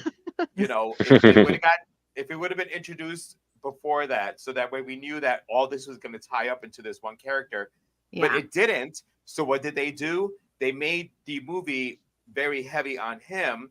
It was too much. Taking the Halloween fan going, what the fuck are we watching right now? I'm supposed to be watching. It's the new season of The Witch. I was just going to say 10 years.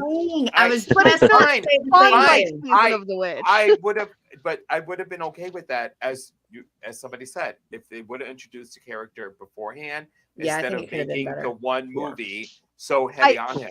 It is the one drawback of it, and the like. Nothing against you. I don't know what his name is. Like, I think I saw something else that he was in, but not. Campbell Rowan. Rowan Campbell, yeah. Rowan Campbell. Nothing like it. There was something about him that it made me dislike the character. If we had followed, I think we were talking about solutions to fix Halloween Ends. The solution was to not do any of that, was to just leave the Laurie and Michael story hanging and conclude on Dan Chalice. Like, we should have just brought him back. We should have made like a literal season. We're supposed to believe that for 5 years, Michael Myers decided to live in a sewer. This is, I think this is the most over talk we've had on a live. Yeah. I know. Well, I mean, Michael also lived in the sewer in all the other movies too. Wow. Well, that's true too. Robbie, you looked like you were about to say something. I'm gonna. No. I'm gonna just. I'll defend Rowan Campbell very quickly. You know, misgivings about the character or when he was introduced. I think considering the difficulty of the character in the context of this franchise and just the amount of ground that he had to cover as an actor, I thought he gave an impressive performance. So I'll just say that much. Yeah. Really quickly, though, about Laurie, just to put a button on that piece, I thought it was interesting that in the Green trilogy, it seems to me that her arc was kind of almost in reverse, in which case in Ends, even though all of her worst fears have come true, her daughter's murdered, Michael's killed everyone that she ever knew in that town, and she's okay with, not okay with it, but she's made peace with it in a way. Mm-hmm. Meanwhile, in the first one, she's arguably worse for wear. And I just thought that was interesting when all was said and done, that they went that way with it. But I mean, I guess she realized it couldn't get any worse. Right. Yeah, I was like, I have to heal. When kills happened, I was like, where? She spent half of that movie in the hospital. Well, most of that movie in the hospital. Most of it, yeah. Same thing with the original Halloween too. So I was like, these sort of gave a Halloween feel to it. Yeah, no, for sure. Oh. I'm gonna do comments really quick before we start going. Catch up on it. There's a lot flowing. Yeah, they should have had the fight with the special effects of the Matrix. Oops. Okay, sorry, it scrolled up on me, messed me up. Okay, Hold Corey was the man. He got mad game to make a girl fall in love with him in one day, and she wanted to run away like Smooth Romeo. Yeah, Angel, you're doing a great job. Don't let the haters. Jack, you can stay. Halloween Ends, aka Revenge of the Nerds 5, Corey being the lead nerd. Should have played some romantic music with him and Michael Locked Eyes. Seriously made him see the universe. You're stuck on that, huh? You really hated that movie. That nerd slayed it with making two people fall in love. We were not Transfer of Evil. Well, I remember reading a David Gordon Green interview where he said Kills is the main character is Haddonfield. And so I sort of love this is sort of like an anthology in of itself in the trilogy. Yeah. You have a complete story with Laurie in the first one. So 18 is the revenge story. It's your H2O. This is we're telling the story. This is done. How does the town deal with it? That's kills. Yep. Okay. What's the legacy of that? That's Mhm. ends. And these are three separate stories. And I think we're so like, and I think this is just, we like narratives. We want the full story. We want a trilogy. And when we call something a trilogy, we want the full arc. Because these are three separate stories. Yes, yes. And and I think that's okay. Like I don't think that I think it's a structurally different kind of trilogy. You can have three separate stories, but you still should have a way to interconnect them all. Are you stress knitting over there? Yeah, she did last time. Oh, you weren't here last time. I called her out on it. I'm like, Kat's like knitting. She knitted the last time. I agree. I think that it's okay on paper, but they're so close to being like, I wish they had gone one way or the other. I wish they had been connected as a full trilogy, or I wish they had been different enough that they were like, or have they something didn't intertwining them to make it all connect at the end. Yeah, this is only proof that David Gordon Green needs to take notes from Ty West. That's the only proof we have right now. Well, that is true. Cat is not in anyway. Cat is not in agreement with that one, y'all. Oh, I know. Well, I think what I thought was a valid point, and I'm pretty sure, Robbie, you were the one that talked about this. We talked about hold on, let me do these really quick, and then I'll go into my thoughts. I did that one already. Okay. I feel like Haddonfield is more of a main character and ends. I wish Charles Cyphers, the sheriff Brackett, got more screen time in Halloween Kills. Nice job. Oh yeah. Yeah. But final defensive green, just on structure before we move away from this too far. I like when people take swings with structure. And even though I don't like the result, it didn't work for me. It petered out at the end. I didn't love it. I really respect David Gordon Green for making the choices that he made, even though I disagree with them. Like, I would always rather see something that's like a huge swing and a miss than, like, be too predictable. And that's a really good point. Like, between the interviews that he did throughout the trilogy, as well as with Exorcist Believer, which, I think we can all more or less agree on that one. I think you can hate ends, but I mean, but the thing is, I think that the logic behind his choices is really fascinating to kind of read in, and I think Kat, what you're getting is it's in most cases it's more fascinating than the films themselves. Yeah. And I feel like I threw him under the bus, but you guys, it's not him. Wait. I'm gonna say there was one more person who wrote the movie with him, which actually did most of the writing. What the comedian's name? Danny McBride. Danny McBride. Yeah. Danny McBride was actually more of from what I read. So I didn't talk to them. Interesting. From what I read, that it was Danny McBride was more of the driving force in some of this. Those decisions. Yes. So, but you had two people in there. You can't put it all on Gordon Green. Oh, I'm going to put it all on David Gordon Green only because he's the one doing the interviews. Like, I understand where he's coming from. Danny McBride went, fuck this shit. He's the voice behind those decisions. I'm not showing up. Oh, hold on. They hate the movie? Yeah, no. I'm busy. I'm filming right now. Let David answer all these questions. It's a lot easier to talk about Gordon Green's decision because he's on record talking about these crazy decisions he made. I don't know what Danny McBride was thinking. Well, that's what I'm saying. Like, you have to just because. So at least some of us, not Steve, because he'd love to, first one so much. But everybody's putting it on David Gordon Green. There was another person who was part in this, which, Danny McBride was a lot. And from some of the stuff that I read, is that a lot of these decisions actually came from him. So, but I don't know. I do have, Angel, I'm not trying to take over that is fair. We're using him as like the scapegoat for him and Scott teams, which it's not fair, but he is the one who is on the press tour kind of giving voice and reason to these decisions that that we're seeing in front of us. It's not entirely fair, but I guess that's why it's kind of like you, Green. You're the one who's talking about it. We're going to go your after fault. you. Yeah. For what it's worth, Um, I wouldn't trust Danny McBride to handle The Exorcist either. So That's No. also valid. Valid. I just want. Well, I want to. good thing we got Flanagan. yeah, That's true. it's worth mentioning. I Like, think the wanted to ending ask would what- flow better if you edited it to have Corey land on his knife after Lori shoots him off the stairs. Allison realizes he's evil on her own and just walks past him.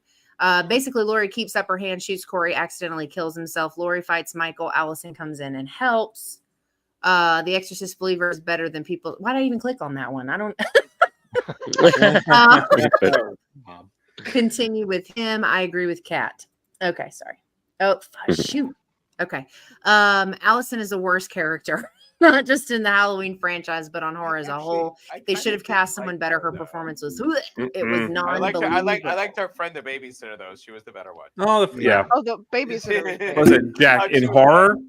She was likable. She was really Dash likable. Cam. That's the worst character in Yeah, horror. if you want to really label my somebody the God. worst of the worst, Dash Cam is definitely Dash Cam, the that's Why the did they? worst Why character. did they write and cast her like that? I don't understand. worst. Yeah, for Dash God. Cam. Yeah, No, because Horrible. it wasn't. Yeah, because that's who she is in real life. It was easy. but like, It's awful. It was excruciating to get through. I was like, why is this happening? I was so frustrated. Yeah. It was the only reason I finished it is because I had to do a review on it and I paid for it. I I've agree never done with this before on a Kat. live. I have to pee really bad. I'm gonna be. Go ahead. You're good. I blame Gordon so much. See, I'm not the. At least I let my camera roll while I go pee. Yeah, agreeing with Kat is usually a bad idea. I heard it's okay. Spare my background. I don't care.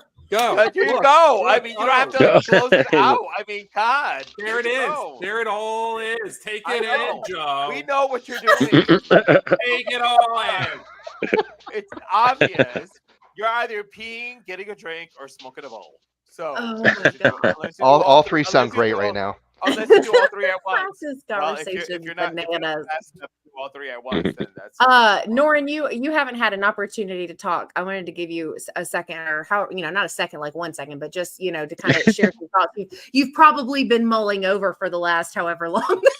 Oh, you're good. No worries. Yeah, it's kind of funny that shit. How Kat brought it up that more people I think do talk about David Gordon Green than the actual movies themselves. Like they discuss him and his decisions more than the actual films.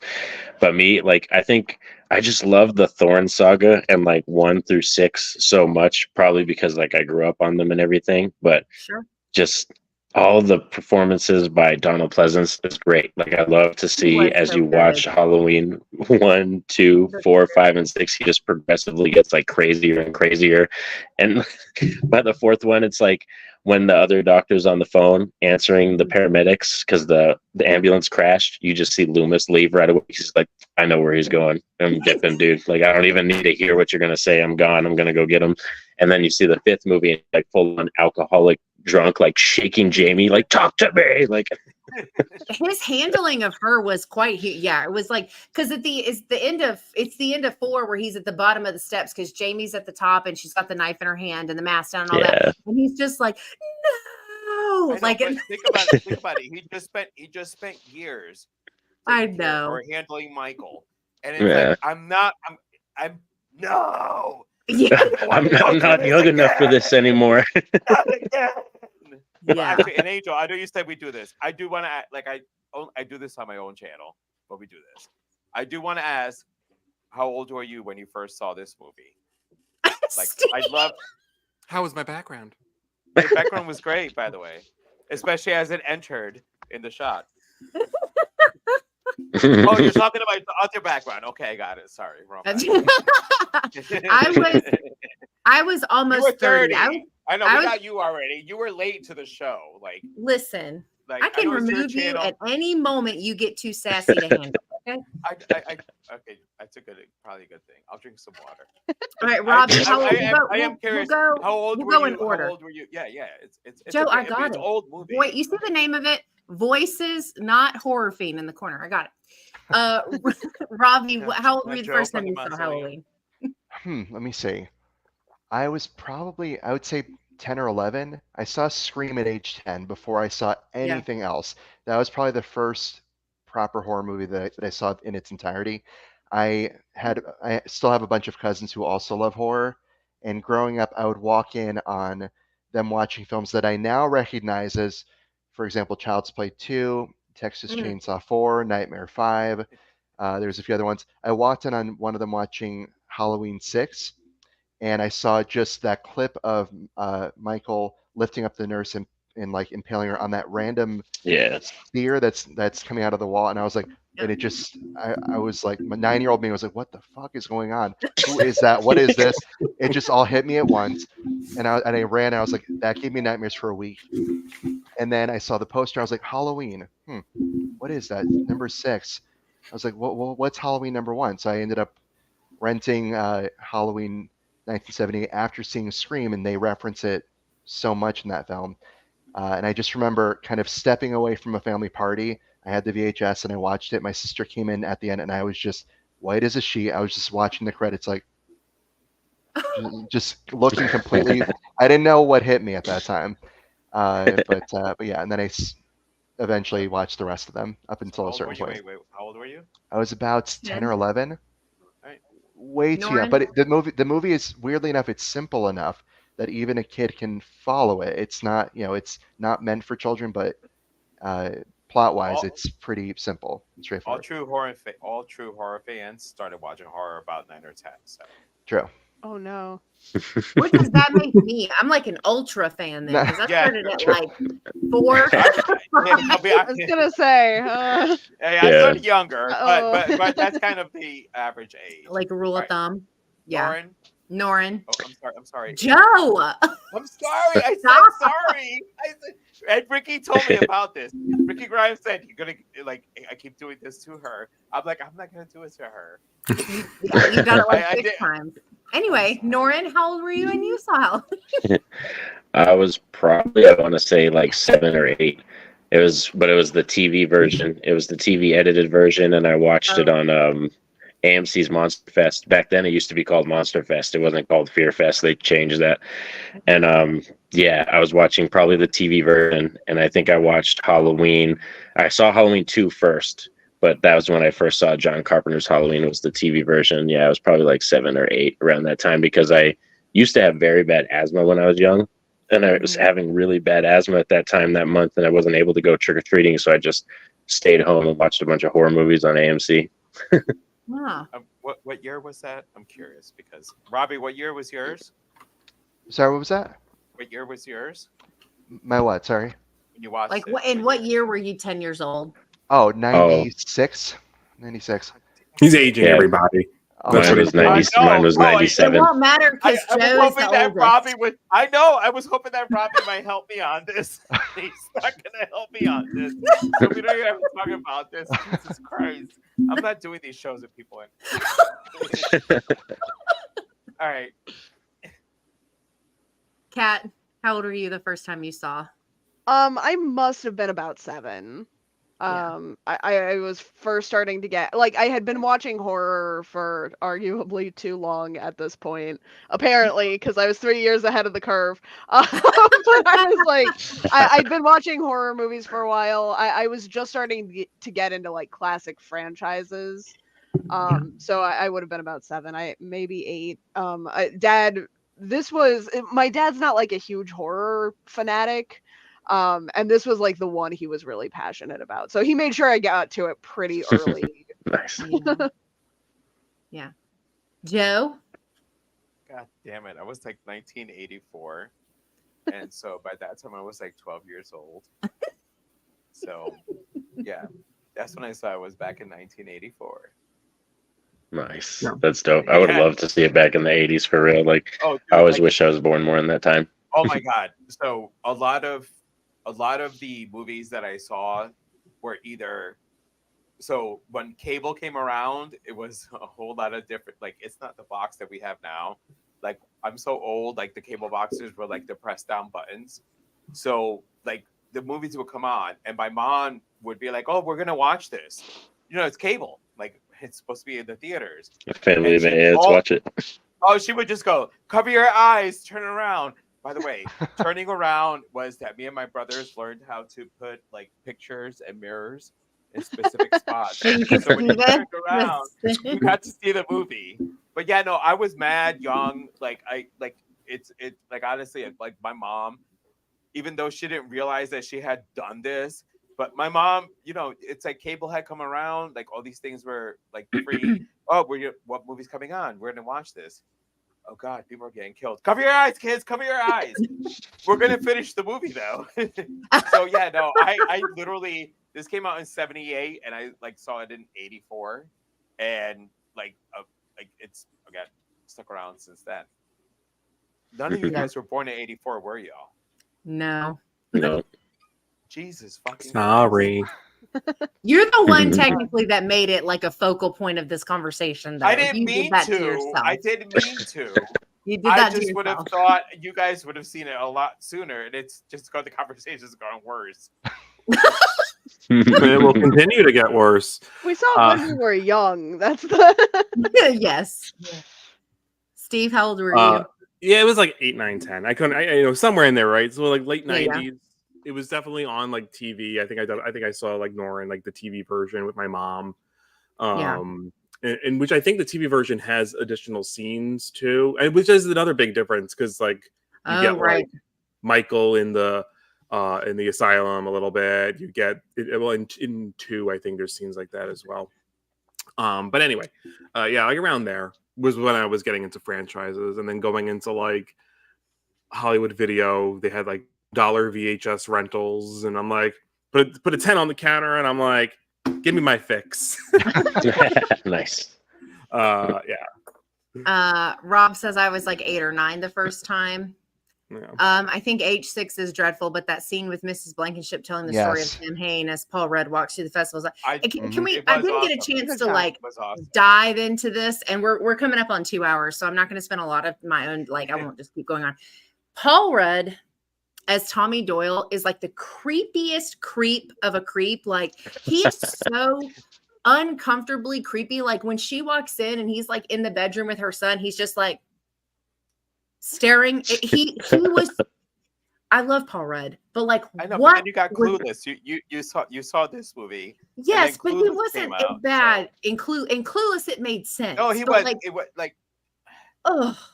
Anyway, I just needed to talk about that. I will say that.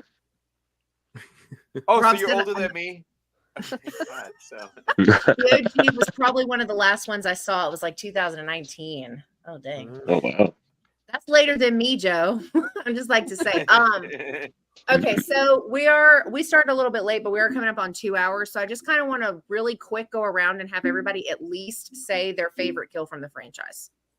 Oh God! Oh wow, that's a good one. I can go first. I know mine. It's gonna make no one's gonna like it, but I'm gonna. Yeah, mine's gonna make people mad.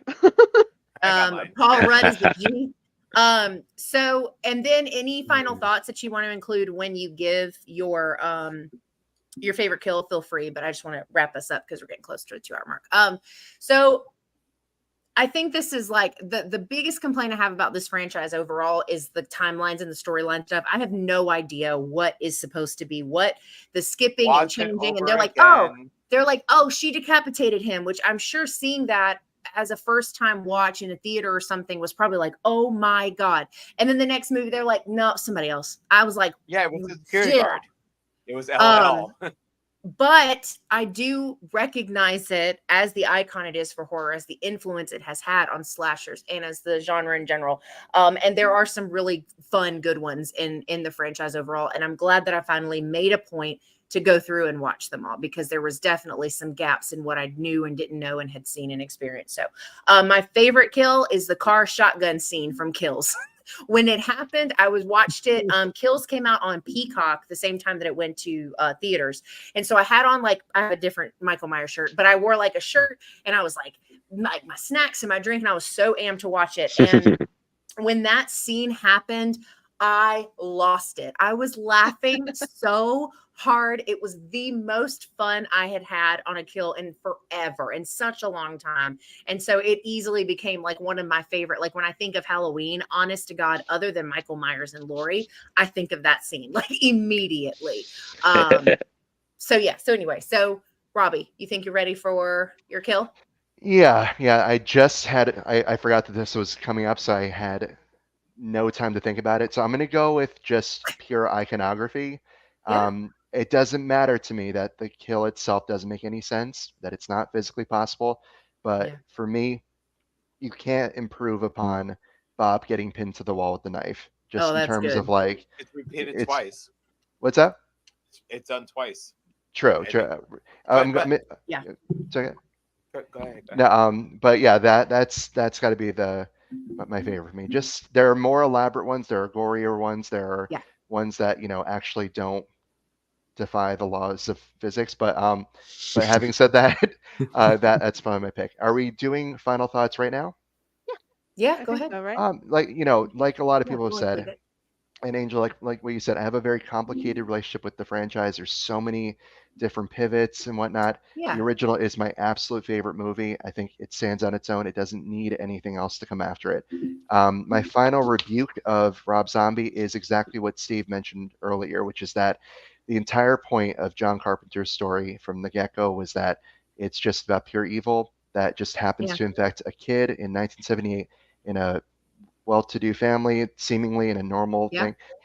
Yep. Doesn't need any sort of abuse or broken home. None of that stuff matters. Yeah.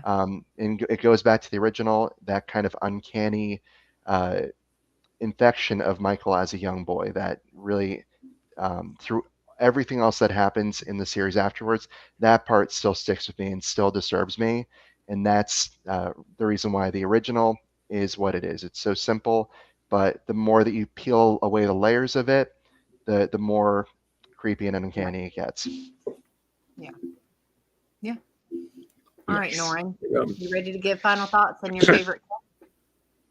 Oh, I don't know. I'll talk about final thoughts first. I'm still thinking about Kill. It's kind of hard because No there's a worries. few that I'm thinking about. But final Yeah. thoughts is I love this franchise because you could kind of pick, like you said, your own timeline. Like if you are not a fan of David Gordon Green, you don't have to take that journey.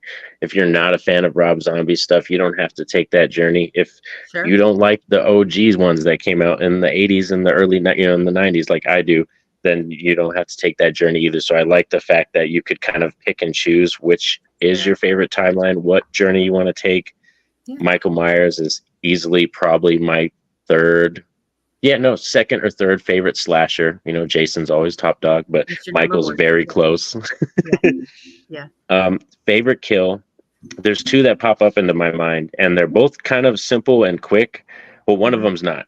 One of them is, and it's Halloween 2.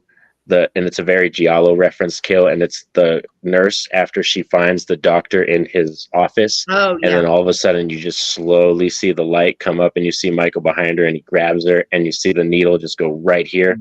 I love that shot, that shot right there, and then you see the needle go in, and the music's like, and I'm like, oh, I love that. And then a close second would probably be, even though I don't like this movie, Rob Zombie's Halloween 2, Daniel Harris's death. Oh my God. And it's probably because of that is the most heart-wrenching death in this entire franchise. Like it'll rip your heart out. And it's mainly because of Brad Dourif's performances when he finds her, it's just so harrowing. So that's I think the most impactful death in the entire franchise. Yeah. Yeah. All right, Kat, final thoughts and favorite kill?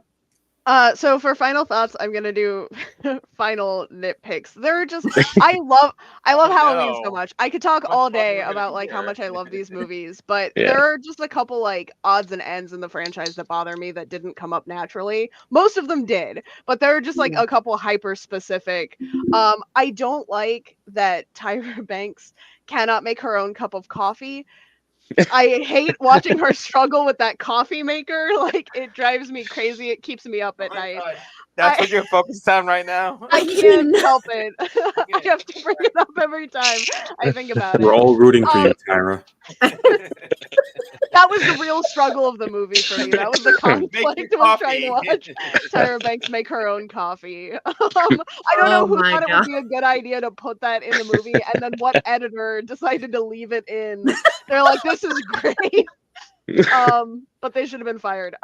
They had the other thing that really bothers me, and this one I guess is more of a serious grievance, It's the because I really like Rob Zombie's Halloween. I like the brutality came up a lot, and I think that's the thing that a lot of people didn't like about it. That and the like making of Michael Myers as a human. Yeah. I love that.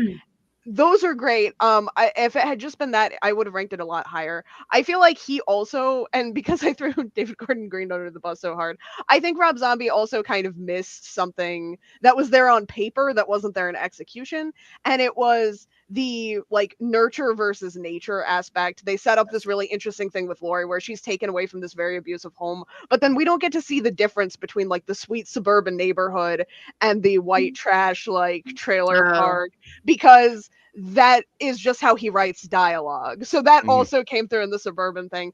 That was what bothered me so much about Rob Zombie's Halloween. That's why it wasn't higher. But for the record, I love the brutal kills. He's one of the most interesting Michaels to watch.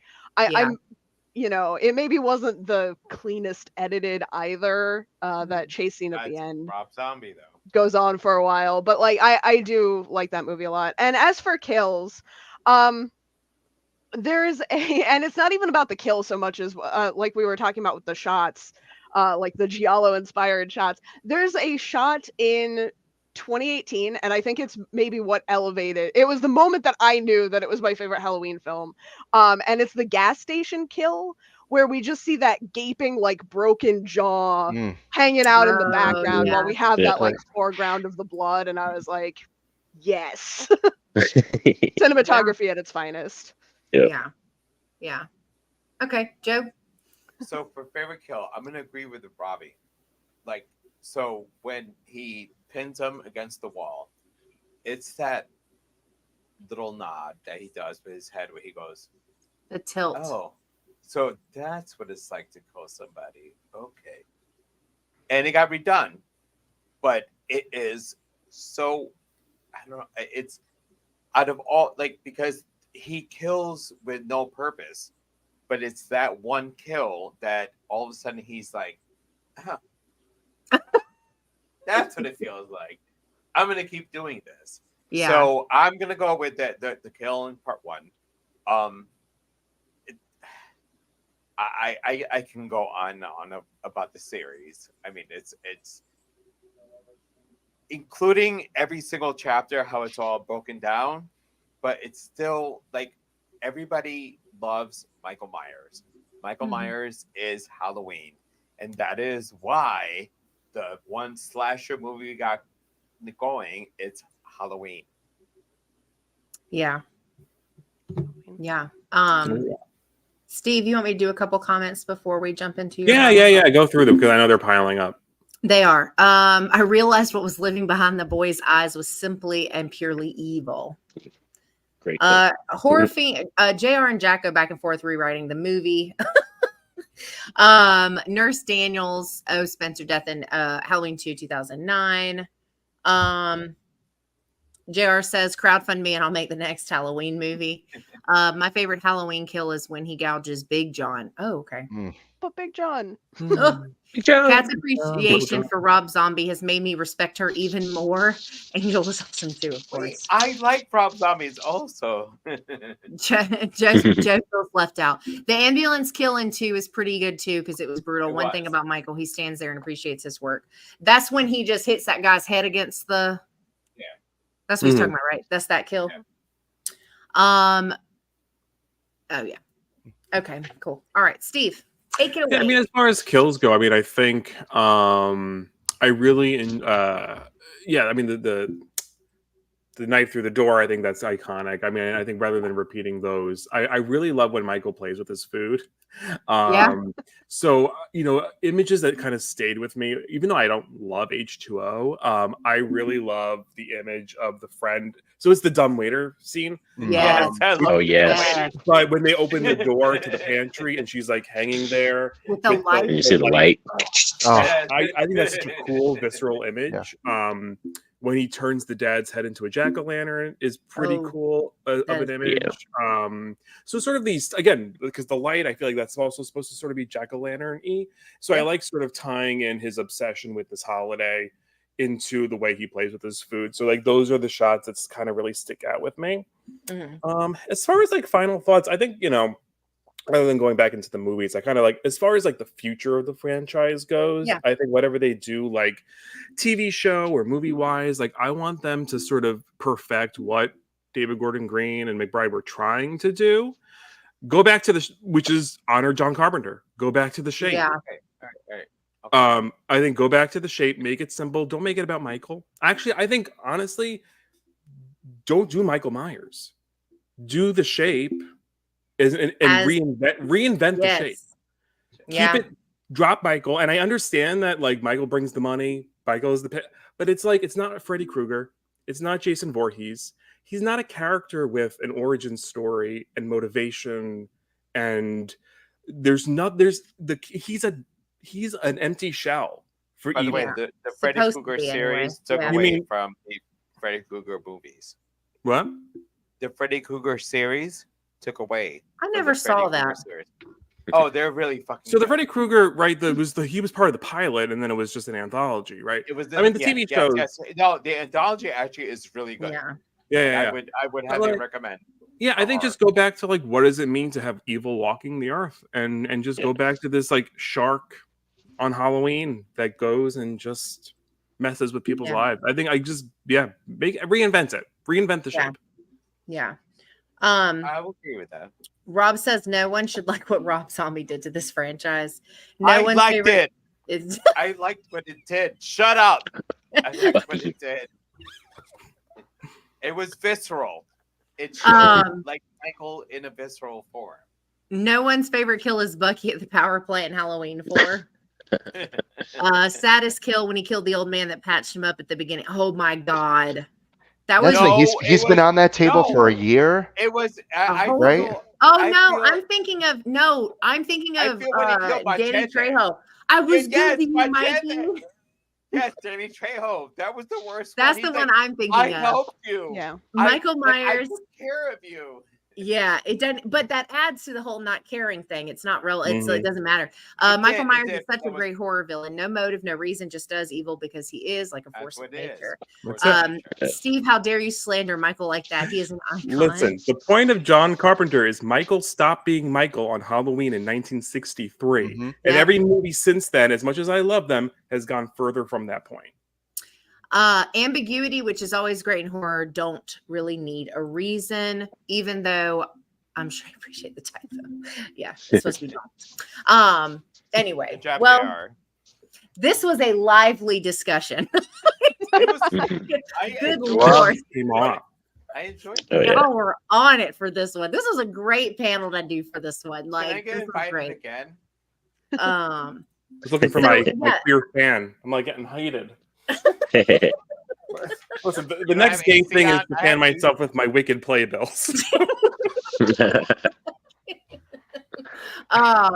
Once again, thank you everybody that came on this panel. Really appreciate the time. This was a great conversation. It's very clear we made the right choices on who was like a part of this. Everybody's links that's a part of the panel tonight is in the description. Please, please, please go follow them. And if you're not, subscribe to their stuff, like their stuff, read their stuff, all of the things. And thanks everybody in the chat. This was the hardest it's been to keep up with chat. So that was super fun and exciting too. Big shout to the argumentative folks over at Slash because I think it's Sorry, Kat. Yes. Yeah. Yeah. So most of that's Slasher Radio, but we appreciate it. Anyways, thank you guys so much for hanging out with us on this franchise lab. We'll have one more, right? After this, Purge is in 2 weeks. Yeah, We're done for the summer. Yeah. Yeah. So I did not know about that one. There's space. There's space if you want to come on that one too. Yeah, there's space. You can come do the Purge. Yeah. I was really confused because I thought I had signed on. I mentioned last week I was not going to be on the Halloween panel. I thought I was on Purge. That's what I was telling Angel. I was like, and then like I checked the dates. I put them down as today's date and then the Purge, and I was like, you would have been really confused. I would have been confused. All right. I fucking love that. Oh, I want to join the Purge. You can. I'll add you to the list. That's fine. We still have space. All right. Well, thanks again, everybody who came and hung out. We really appreciate it. I hope you have a good rest of your weekend. Enjoy your week coming up. And we'll see you in the next one. Yeah. See ya. Bye.